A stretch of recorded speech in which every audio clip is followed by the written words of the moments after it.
I need to accept recording. Anyway, I just wanted to make you aware basically about what's the missing link here about quantum computing. So I'm a knowledge transfer manager in quantum technologies at KTN. And KTN is a non-for-profit organization based in the UK, which aims to connect people. So we're basically a network represented across different sectors. And quantum technologies is amongst the emerging technologies areas where we are represented as well. So just a bit of background on myself. So I'm currently based in Scotland and have been based in Scotland for the past 5 years.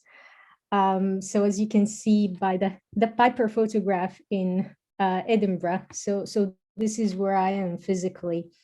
And I define myself as a citizen of the world and also a quantum science enthusiast, as I did my PhD studies in quantum sciences and disciplines. So I have a master's degree in material science and nanotechnologies from INSA de Rennes in France, and a PhD in ultra-fast photonics.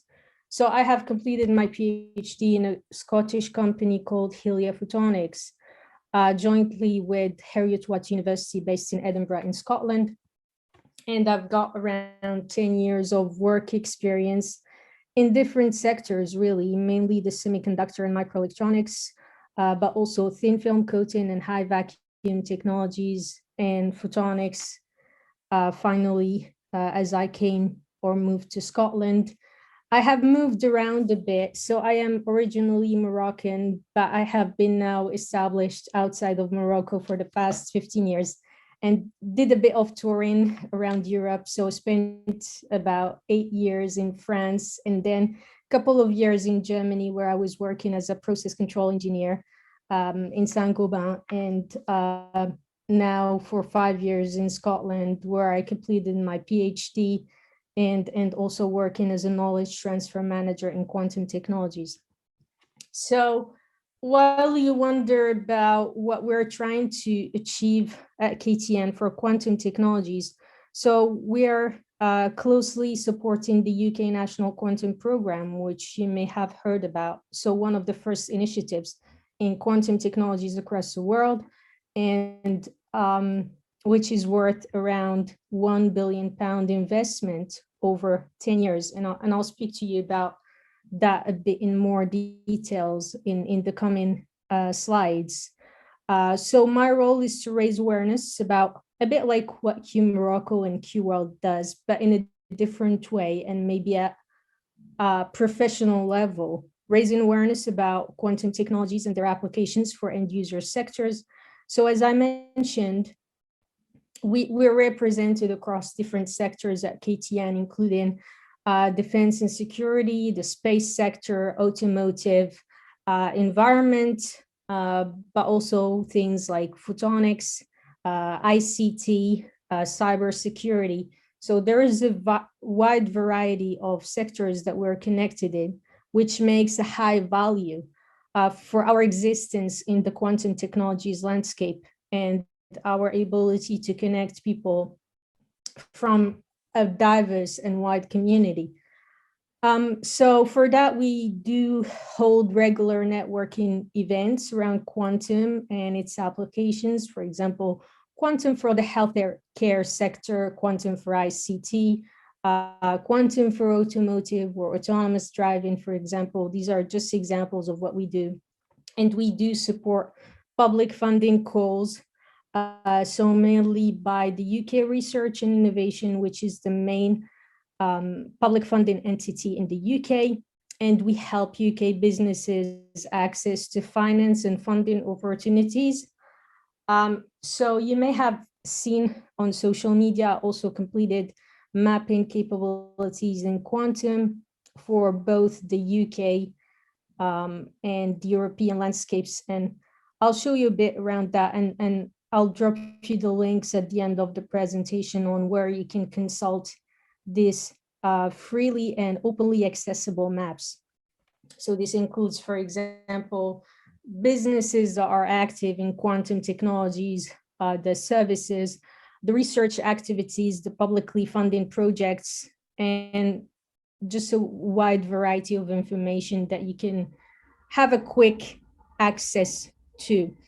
And obviously very keen in my role to promote diversity and inclusion in quantum technologies.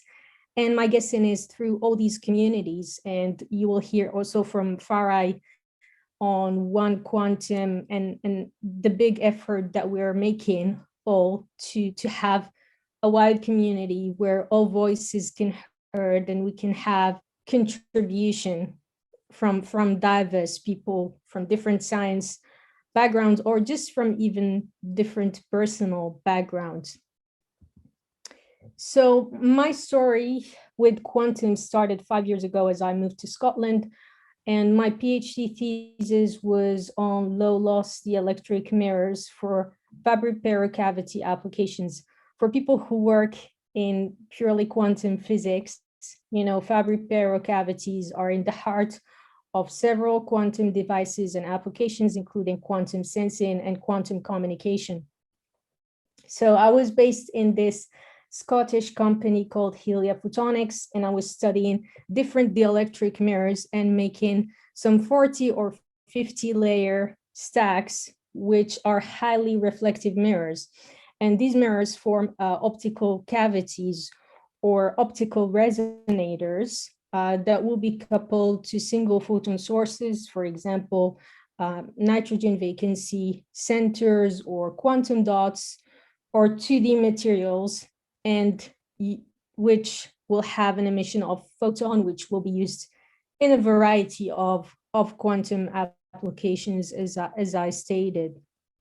So here I am making the coatings in high vacuum machines. This is just one example of the machines I was working on, an e-beam evaporator, but I have studied different type of dielectric materials in the UV to visible region, because this is where you have the most of applications, especially for, and hopefully this will be touched on by the presentation in telecoms, that in the visible range, this is an interesting range for telecom applications, and a lot of single photon sources have a big value in this range as well. So the knowledge transfer or the knowledge transfer manager responsibility could be a bit confusing to understand what is meant by it. And I thought I'll give you just a bit of literature definition of what I found on what's knowledge and what's knowledge management. So knowledge is defined as being the information that has been improved on and which is enhanced by a mixture of expertise, insight, reading, and imagination. And it evolves in people's mind by a combination of information and experience.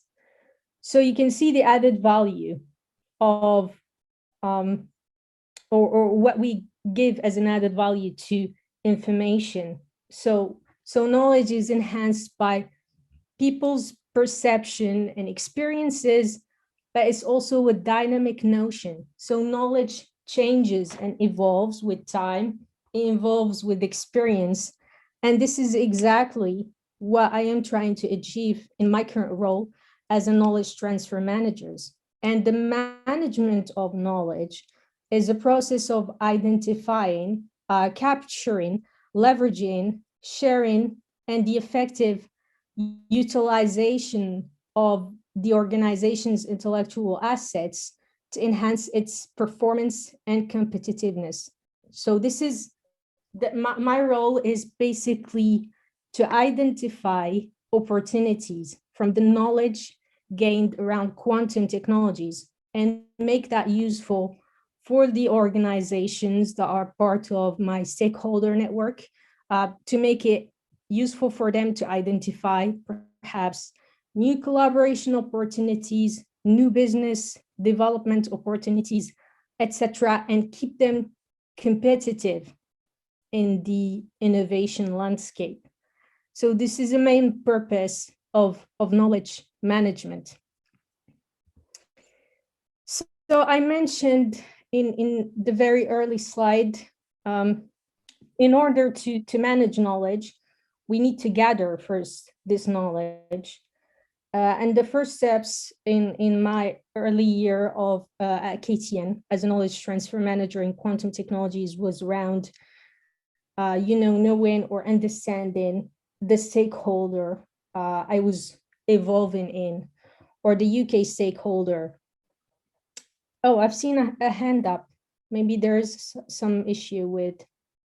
Can you hear me okay, or is there anything wrong? Yeah, I can hear you, Najwa. Yeah, just thank you. Okay, so on quantum technologies, we have identified different areas that are interesting to understand or to gather knowledge on. So this included the industry, but also what are the actions of the public funding in the current research projects, but also who are the active people in terms of research and academia. And the national centers this is more related to the fact that the UK has a national quantum program. So we have different hubs who are interested in specific areas of quantum, including quantum computing, but there are other areas represented, such as communication, sensing and metrology, and also imaging, but also the different training centers. And you will hear about that, especially for the workforce and what we are doing, or what are the current efforts, in the research and the science space to train the next generation of quantum scientists or engineers, and prepare the future workforce. So I have selected specifically on the landscape map the area of quantum computing. So the UK accounts for around half of the businesses of the European quantum landscape in terms of quantum technologies. And of course, it has a lot of quantum companies that are focused specifically on quantum computing, which includes, for instance, the quantum computing hardware, but also development of software solutions and algorithms to work on these quantum computing hardware, but also to do things on material discovery, financial applications, drug discovery, and many more applications I will touch on. So the landscape and how is it composed, or what is composed for in terms of the business side. So we identify companies, from end user, which means, for example, automotive, defense, healthcare sector. The list is wide of the end user sectors, but also the technology provider who develops the actual quantum technology in the UK, some innovation support mechanisms, so that includes the networks and the communities, but also the incubators and the catapults. And there are also a lot of consultancies in this landscape. And there is a supply chain for quantum computing specifically, which includes, for example, people who develop materials, people who develop electronic solution, but also cryogenic solutions. The list is long of the actual supply chain for quantum computing. And you may find a bit of similar reasoning on the European landscape, where you can navigate by country the different efforts that we have across Europe. So including, for example, the current or big multi-million initiatives in quantum technologies. And you can, of course, select and filter specifically on quantum computing. And also the different public databases where, as I have stated, you can access the list of publicly funded projects in quantum computing. The research activities, obviously, what I have counted or mapped is over 700 research groups across Europe, which are available or active across the European landscape. And a list of several contacts from what we call the Quantum Community Network, which was set by the Quantum Flagship, the biggest EU initiative in quantum technologies. So again, if you go to the business section, over 100 quantum technology developers that I have mapped, and you can access that by country. As you see, there is a big concentration of these businesses in the UK, but you can see also some countries who are rising quite strongly on the European landscape in quantum technologies. On quantum computing, I think there are 53 businesses represented across Europe for quantum computing. So I wanted to touch on the different adjacent technologies and end users that are close to quantum computing. So that includes, for example, artificial intelligence and machine learning, also geospatial navigation, 5G, IoT, digital technologies, automotive, obviously, high performance computing or HPC, and telecoms. So there will be also a presentation here later on that specific topic. So these are the top adjacent sectors of quantum computing.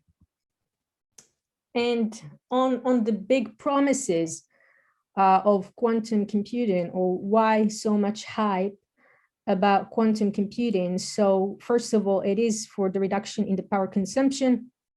So as you know, quantum channeling, which is expected to result in 100 to 1,000 factor reduction in power consumption, to enhance computational problem solving speed.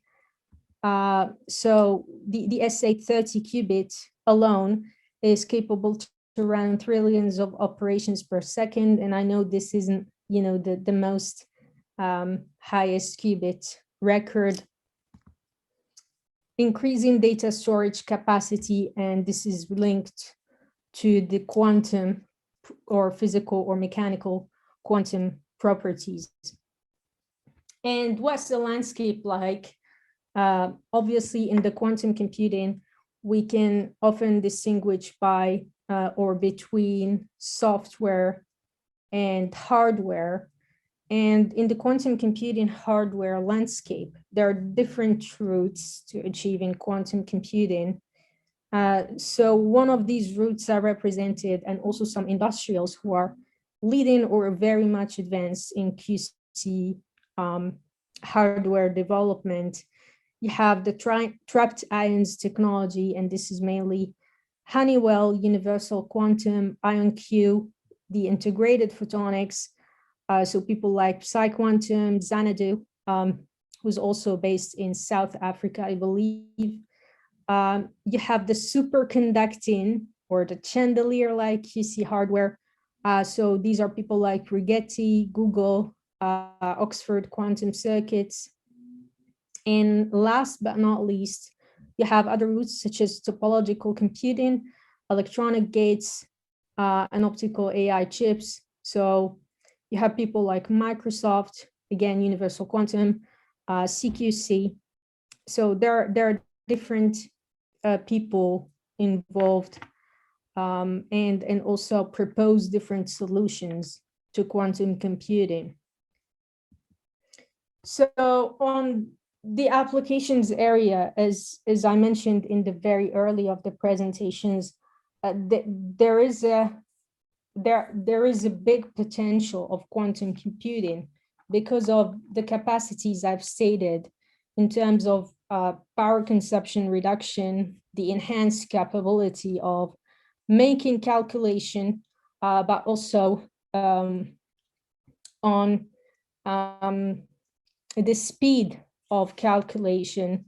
So some sectors or areas that will benefit highly from quantum computing are on the level of chemical simulation, but also machine learning and artificial intelligence, materials and drug discovery. And you've seen a lot of the recent collaborations, specifically with the pharma industry, on materials and drug discovery, on computational chemistry, cyber and data security, forensics and fraud detection, for example, but also in environmental studies, for example, on our agenda, net zero agenda, but also things like biodiversity and how we can enhance the prediction speed for species diversity, for example. I think there are a lot of studies in the literature on that. In defense and security, obviously, in the nuclear, aerospace, finance with portfolio management. So there is also a lot of, or finance is a big area of application for quantum computing as well. So I wanted to pick up your brains on the missing link in the last minutes of my presentation. So as a knowledge transfer manager, to me, the barriers to quantum computing are not the technical barriers we know about, such as noise, error, stability, scalability, bulkiness, not RT operating conditions. But to me, the real barriers are the lack of knowledge about the value of the technology by several end user sectors, or how quantum computing can be adopted in the future, and also the lack of awareness about quantum by the society, and therefore the utility or the importance of having communities and network, and obviously raising awareness about the value also to the society and to the wider public.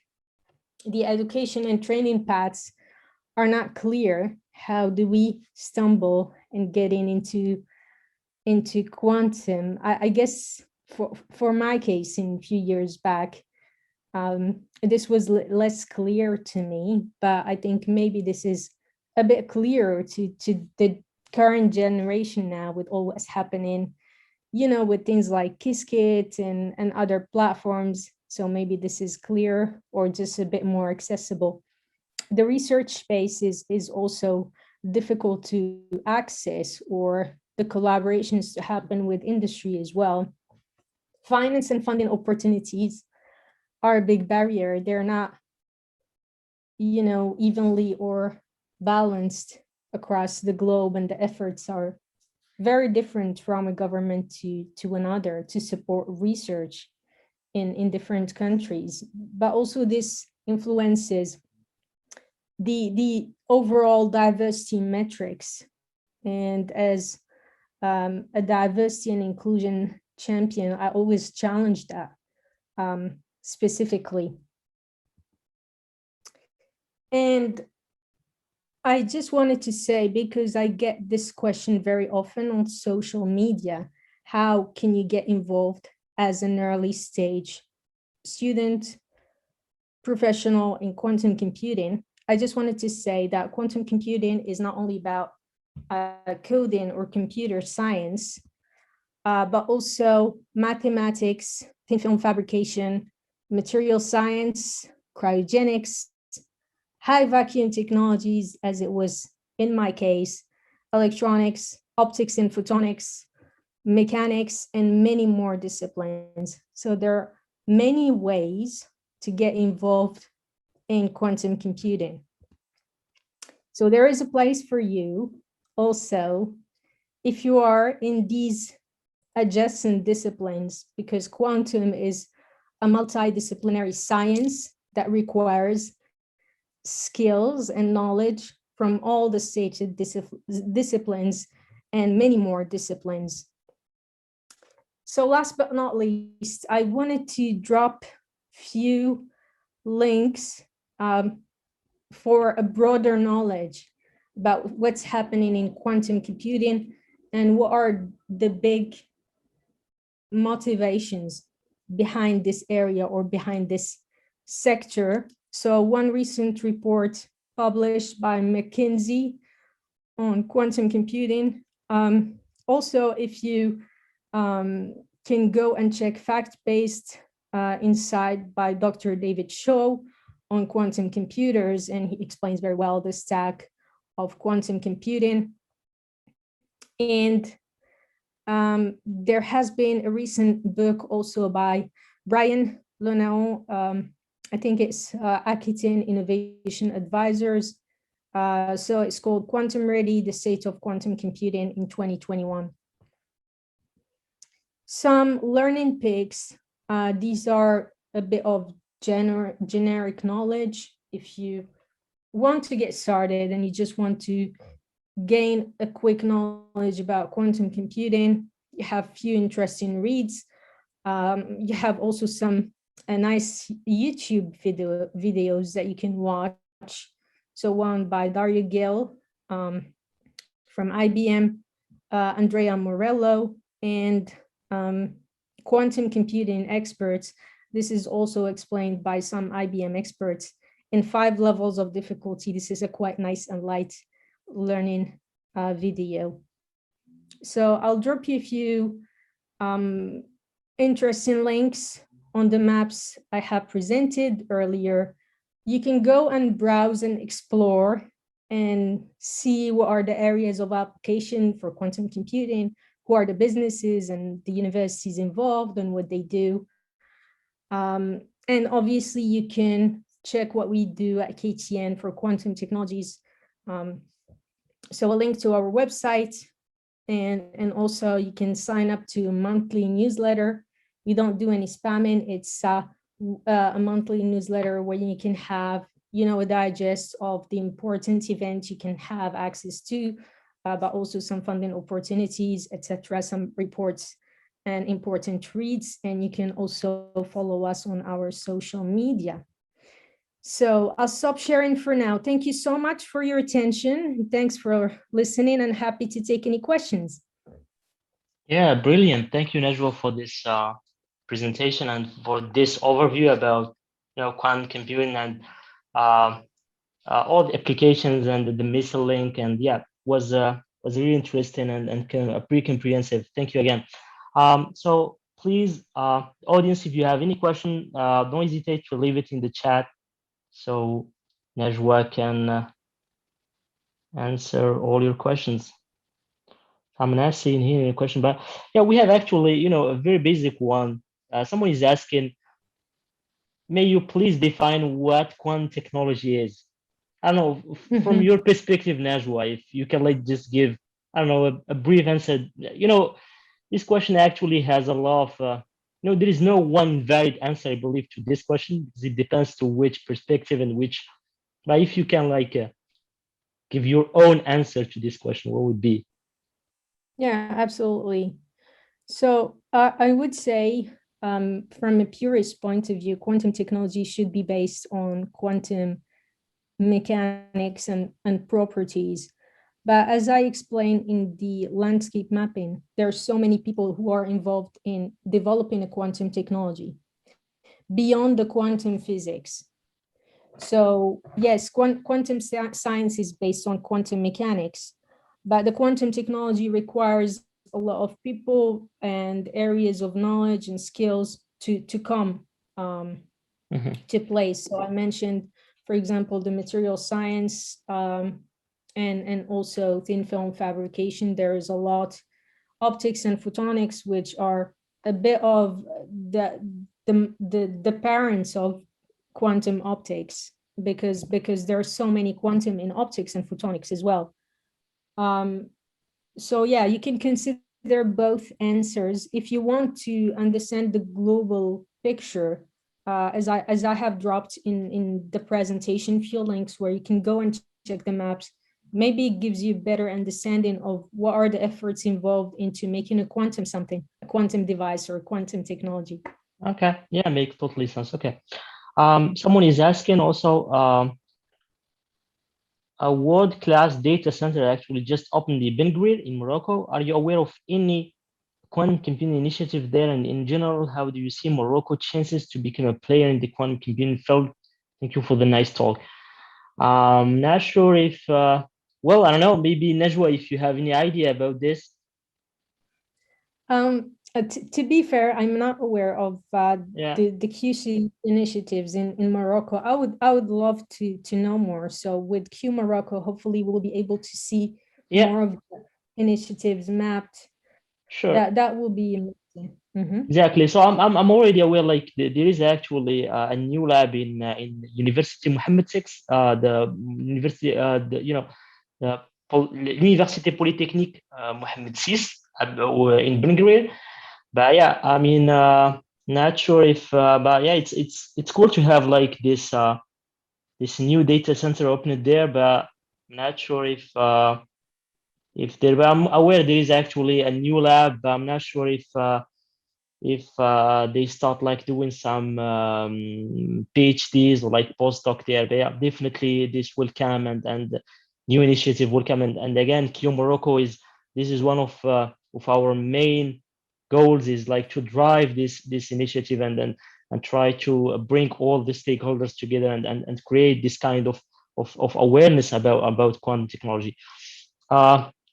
Okay, so another question. Actually, I'm an industrial engineer and the quantum technology enthusiast. How can I switch to quantum mechanics, and how and where can I start? Well, this is, I believe, this will have like we will have certainly some question about how to make or like to do this transition in terms of career and move like from, I don't know, from computer science to quantum computing. I don't know if you have something to say about this, Najwa, for people who who are more enthusiastic and dream about making this transition in their career and move toward this quantum career. Mhm. Yeah, I mean, we touched on that at the very last of my presentation. I said there are several ways to be involved because we do require knowledge and talent and skill from all the disciplines. So I'm not sure about the area of industry you're involved in as an engineer. Obviously, there are opportunities for electronicians, for mechanicians, for material Yeah, scientists, definitely. for so many areas, in any area you can think of. There's definitely a way you can be involved if there are companies or even as you mentioned, Hassan, postdoc or PhD opportunities. This is also a great option to switch and Yeah, to move to quantum. Mhm. definitely, definitely. Well, I believe with that we will close this Q&A session. And yeah, thank you again, Najwa, for your brilliant talk. And yeah, I hope we can host you in another event. Yeah, very soon. Thank you again. Thank you very much.